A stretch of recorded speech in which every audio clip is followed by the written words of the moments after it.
Your potato salad poisoned everyone. Amanda's voice echoed across the park pavilion, her perfectly manicured finger pointing accusingly at me. You've ruined everything, as usual. The family gathering fell silent, all eyes turning to watch the drama unfold. I stood there stunned, holding my 4-year-old daughter Emma's hand while my 6-year-old son Jacob clutched my leg. My name is Sarah Mitchell, and for the past 8 years, I've endured my sister-in-law Amanda's attempts to exclude me from family events, but this time she'd gone too far. The annual Mitchell family picnic had been a tradition for decades. Every summer, we gather at Oakwood Park, sharing food, stories, and making memories. I had spent hours perfecting my mother's potato salad recipe, the same one she'd made for these picnics before she passed away. Now, according to Amanda, that very dish had allegedly made half the family sick. I saw her cooler sitting out all morning. Amanda continued, her voice dripping with fake concern. She probably did it on purpose, trying to get attention as usual. My brother-in-law Tom, Amanda's husband, stood behind her, nodding along while their children, pristinely dressed despite the casual setting, smirked. My husband, Mike, stepped forward, his face red with anger. Amanda, that's enough. Sarah's potato salad was in our cooler, which was under the pavilion all morning. No, it wasn't, Amanda insisted, her eyes gleaming with satisfaction. I saw it in the sun, right by the parking lot. Ask anyone. Before Mike could respond, a tall figure in a park ranger uniform approached our group. Excuse me, she said, her voice carrying authority. Is there a problem here? Amanda immediately switched to her sweet victim voice. Oh, Ranger Davis. Yes, several people have gotten sick from the food at our family picnic. We've identified the source, my sister-in-law's potato salad. Ranger Davis's expression remained neutral as she pulled out her notepad. That's interesting because I've been watching the situation unfold all morning. Around 8 a.m., I observed a woman in a pink sundress moving a blue cooler from under this pavilion to the parking lot area. She left it there for approximately 3 hours. Amanda's face paled slightly. She was wearing a pink sundress. I have photos, Ranger Davis continued, as part of our routine security monitoring. Would you like to see them? The silence that followed was deafening. Several family members turned to stare at Amanda, their expressions shifting from concern to suspicion. I was just trying to make more room under the pavilion, Amanda stammered, but her excuse sounded hollow even to her own ears. My mother-in-law, Martha, who had been sitting quietly until now, stood up shakily. Amanda, tell me you didn't deliberately leave Sarah's food in the sun to spoil. Of course not, Amanda protested, but her voice cracked. I was organizing things, that's all. It's not my fault if her food made people sick. Actually, Ranger Davis interjected. I have time-stamped photos showing the cooler being moved multiple times. Each time it was returned to the shade, someone in a pink dress would move it back into the sun. This occurred 4 separate times. The collective gasp from the family made Amanda take a step back. Her perfect facade was cracking, and for the first time since I'd known her, she seemed at a loss for words. Emma tugged at my hand. Mommy, why did Aunt Amanda want to make your food bad? Her innocent question hung in the air, making the situation even more uncomfortable. I squeezed her hand gently, trying to figure out how to explain adult pettiness to a child. I think, my father-in-law George said slowly, rising from his chair, we need to hear the truth, Amanda. Right now. Amanda's eyes darted around the pavilion, looking for support but finding none. Even Tom had taken a step back from her, his face showing confusion and embarrassment. You don't understand, she finally burst out, her carefully maintained composure shattering. Every year, everyone raves about Sarah's potato salad. Just like Mom's, they say. Nobody makes it quite like Sarah. What about my contributions, my imported cheese platters, my catered desserts? The pettiness of her explanation made several people shake their heads in disbelief. Martha covered her face with her hands, while George's expression hardened. So you deliberately sabotaged Sarah's food, Mike said, his voice tight with anger, and then tried to blame her when people got sick. Do you realize how dangerous that could have been? There are children here, Amanda. Elderly people. What were you thinking? Ranger Davis cleared her throat. Given the intentional nature of this incident and the potential health risks involved, I'll need to file a report. Would anyone who consumed the compromised food please come with me? We'll need statements for our documentation. As several family members followed the ranger, I stood there, processing what had just happened. Years of snide comments, subtle exclusions, and accidental oversights had finally led to this. Amanda actively trying to harm people just to make me look bad. The family picnic was effectively over, but something else was ending too. The power Amanda had held over family gatherings through her manipulation and lies. As people packed up their belongings, many stopped to apologize to me, some sharing their own stories of Amanda's past behavior.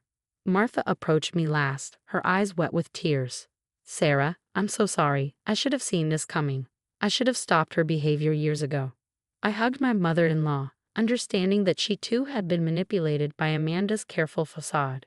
"It's not your fault," I assured her. "But things will be different now." As we packed up our car, I watched Amanda and Tom leave the park, their perfect family image now tarnished by the truth.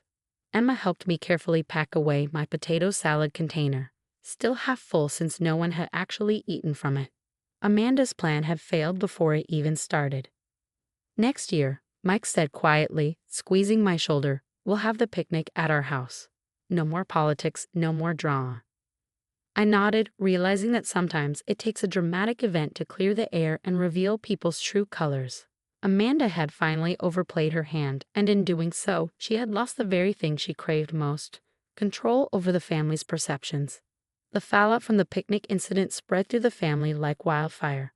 Over the next few weeks, more stories about Amanda's manipulations began to surface as relatives finally felt free to speak up. My phone buzzed with a text from Cousin Beth. "Remember last Christmas when Amanda claimed your kids broke her expensive vase? My daughter saw her knock it over herself and blamed Jacob." Similar revelations kept coming.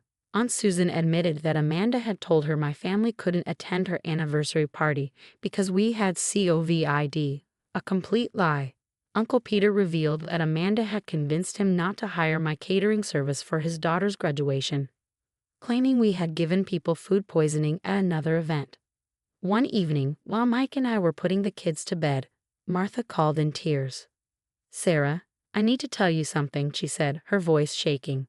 "I've been going through old emails, and I found messages from Amanda. She's been intercepting party invitations, changing dates and times before forwarding them to you." I sat down on our bedroom chair, processing this new information. That explains why we always seem to show up at the wrong time or miss events entirely.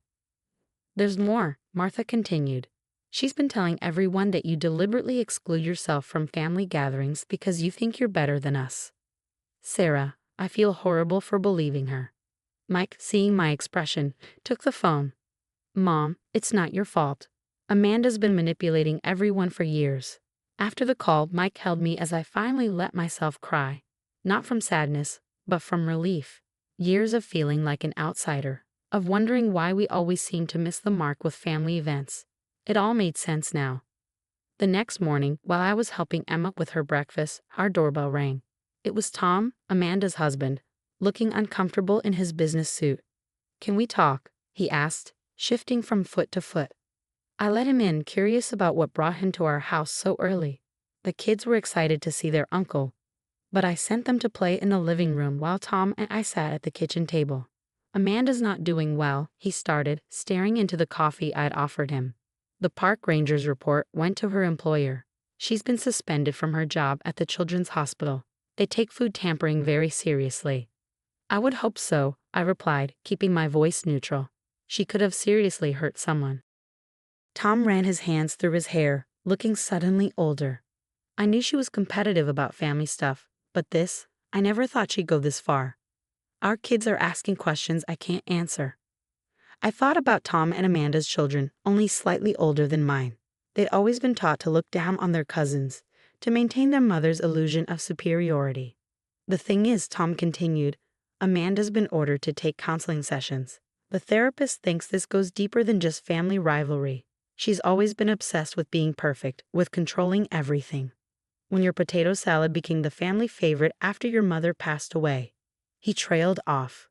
"It reminded her she couldn't control everything," I finished for him. Tom nodded. "She's asking to apologize to you, but I wanted to check first. Would you be willing to hear her out?" I stirred my coffee, thinking about it.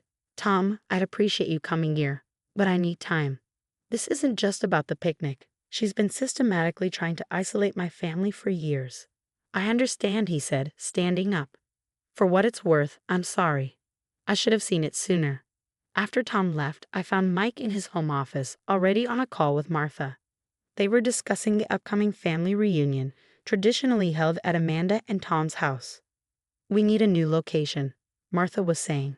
Somewhere neutral. Mike caught my eye. What about the lake house? It's big enough for everyone. The lake house had been my mother's. She left it to Mike and me, but we rarely used it for family events because Amanda had always insisted her house was more suitable. That's perfect, Martha said. A fresh start. Over the next few days, as word spread about the new reunion location, relatives began reaching out.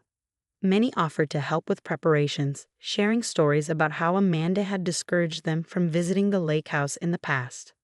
She told us you didn't want guests there, my cousin Jenny admitted. Said it brought up too many painful memories of your mom. Each revelation reinforced what we now knew. Amanda's manipulation hadn't just affected us. It had reshaped the entire family's dynamics. One afternoon, while sorting through old photos for the reunion, Emma found a picture of Amanda at our wedding. In it, she was scowling at me while everyone else smiled at the camera. "Mommy, why was Aunt Amanda always mad at you?" she asked. I sat with my daughter, choosing my words carefully. Sometimes, honey, people have a hard time seeing past their own feelings. Aunt Amanda was so focused on being the best that she forgot how to be family. Is that why she made your food bad at the picnic? Yes, sweetie, but you know what? Making other people look bad doesn't make you better. It just makes you lonely. Emma thought about this, her small face serious. Like when Lisa at school said my drawing was ugly so everyone would like hers better. Exactly like that, I said, hugging her. But remember how the class ended up liking both drawings once Lisa apologized? Emma nodded. Will Aunt Amanda say sorry too? I looked at the wedding photo, at Amanda's scowl among all the smiles.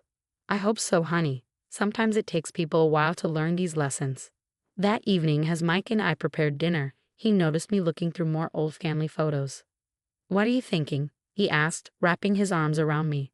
About how much time we've lost to Amanda's games, I said. All the family moments that could have been different. Mike kissed the top of my head.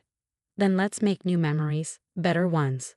Looking at our kids playing in the backyard, I realized he was right.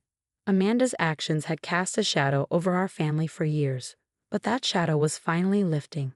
The truth hadn't just exposed her manipulation. It had freed us all to rebuild our relationships without her influence. The real healing was just beginning. The day of the family reunion at the lake house arrived with perfect weather. As I stood on the deck, watching cars pull into the driveway, I felt a mix of emotions. This was the first major family gathering since the picnic incident, and Amanda's presence or absence weighed heavily on everyone's minds.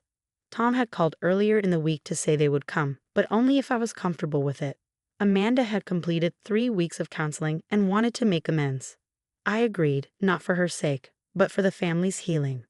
Mommy, they're here, Emma called out, pointing to Tom's SUV pulling up. I watched as their car parked, but only Tom and the kids emerged. He caught my eye and shook his head slightly. Amanda had backed out at the last minute. Surprisingly, I felt relieved. The reunion flowed naturally without Amanda's controlling presence. Cousins who hadn't spoken in years chatted freely. Children who had been kept apart played together on the beach. The invisible barrier she had created over the years dissolved in the warm summer air. Martha set up a photo display on one of the tables, family pictures through the years. Looking at them now, Amanda's manipulation was clear in almost every shot, positioning herself at the center, pushing others to the edges, her calculated smiles and orchestrated poses. It's like seeing everything through new eyes, Aunt Susan said, standing beside me. How did we not notice? Because she was careful, I replied. She built her walls slowly, brick by brick. As the afternoon progressed, I overheard Tom's kids talking to Jacob and Emma by the lake. Mom says she's sorry, his daughter Ashley said. She cries a lot now. Dad says she's learning to be better, added her brother, Michael. The children's simple acceptance of the situation struck me. While the adults grappled with years of manipulation and hurt, the kids just wanted their families to be whole again. During dinner, Martha stood up to make an announcement. I want to apologize to everyone, she began, her voice trembling. As the family matriarch, I should have seen what was happening. I should have stopped it, but from now on, this family operates on truth and love, not competition and control.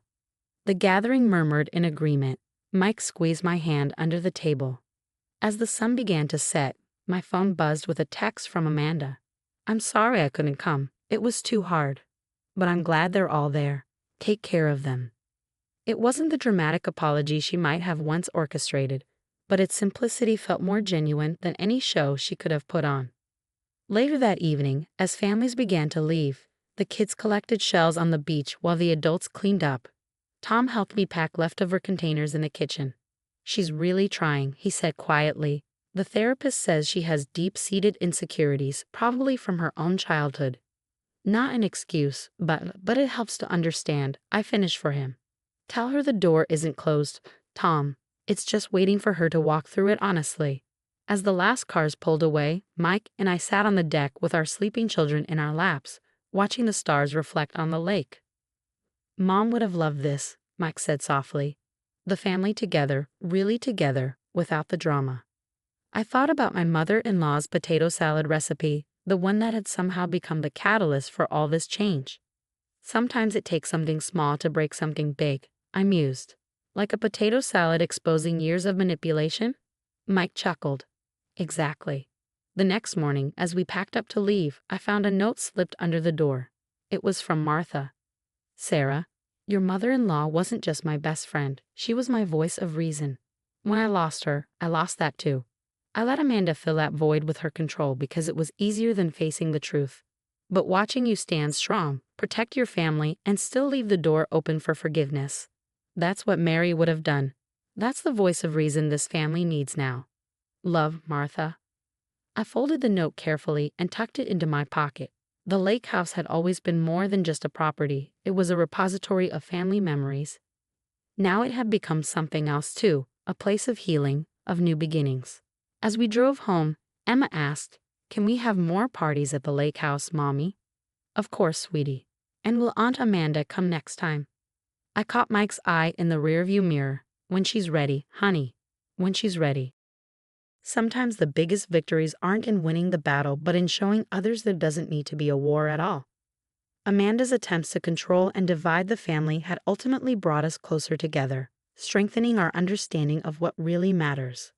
The potato salad incident, as it came to be known, marked the end of one chapter in our family's story and the beginning of another, one where truth prevailed over manipulation, where genuine relationships mattered more than perfect appearances, and where there was always room at the table for those ready to join with honest hearts.